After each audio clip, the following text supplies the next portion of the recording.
তুমি আমার পজিশনগুলো দেখো, ঠিক আছে?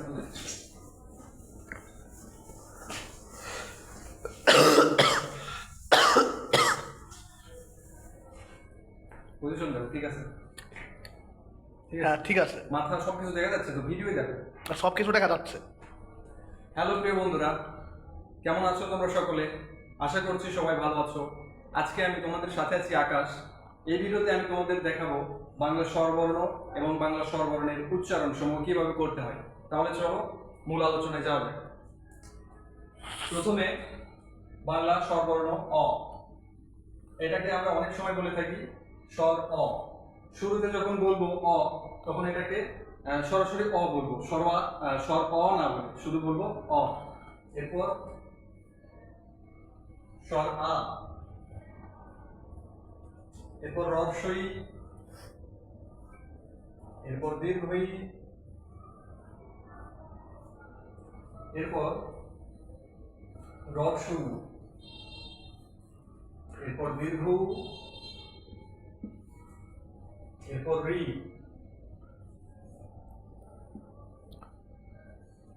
এরপর এ,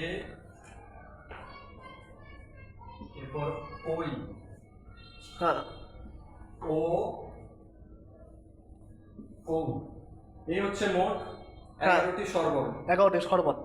11টি স্বরবর্ণের উচ্চারণ এখন আমরা করব।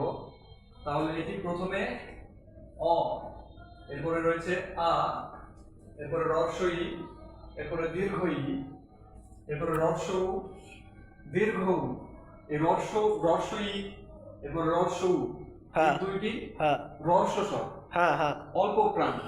আর দীর্ঘই এবং দীর্ঘ উ, এই দুইটি হচ্ছে দীর্ঘ প্রাণ বা মহাপ্রাণ বর্ণ। তাহলে রস্বই আমরা কিভাবে উচ্চারণ করব? রস্বই হচ্ছে এক মাত্রার বা অল্প প্রাণ। তাহলে রস্বই এবং রস্য এই দুইটি হচ্ছে এক মাত্রার বা অল্প প্রাণ বর্ণ। রস্যকে আমরা উচ্চারণ করবো রস্যউ, এবং এটাকে বলবো রস্যউ। এটা সরি রস্যই, এটা হচ্ছে রস্যউ। আর এই যে রস্যই যে আরেকটি বর্ণ দীর্ঘ যে রূপ, এটিকে বলবো আমরা দীর্ঘই, আর এর উচ্চারণ হবে দীর্ঘই। এভাবে দীর্ঘ রস্যই উচ্চারণ করতে যতটুকু সময় লাগে তার দ্বিগুণ সময় এই দীর্ঘই উচ্চারণ করতে লাগবে। তাহলে এটা যদি উচ্চারণ করি তাহলে উচ্চারণটি হবে দীর্ঘই ই, এভাবে। এরপরে রস্য, দীর্ঘ উ, রি, এটি হচ্ছে রস্য স্বর রি। এর আরেকটি স্বর ছিল দীর্ঘ, সেই স্বর বর্তমানে আমাদের বাংলা ভাষায়, বাংলাদেশের যে প্রমিত বাংলা বানানের নিয়ম রীতি, এই রীতিতে বর্তমানে দীর্ঘ রি এই শব্দটি বা বর্ণটি নেই। তাহলে এটি এ, ওই, ও, ও, এ থেকে শুরু করে ও পর্যন্ত এই চারটি বর্ণ দীর্ঘ বর্ণ বা দীর্ঘ প্রাণ বা দুই মাত্রার বর্ণ বলা যেতে পারে এই চারটি বর্ণকে। তো এই হলো বাংলা স্বরবর্ণের সম্পূর্ণ উচ্চারণ রীতি, উচ্চারণ করতে হয় কিভাবে, বর্ণগুলোর চিহ্ন কেমন, এই সম্পূর্ণ আমরা দেখলাম এই ভিডিওতে। ভিডিওটি এই পর্যন্তই। ভালো লেগে থাকলে অবশ্যই আমার চ্যানেলে লাইক করো এবং এই ধরনের ভিডিও পেতে আমাদের সাথে থাকো। ধন্যবাদ।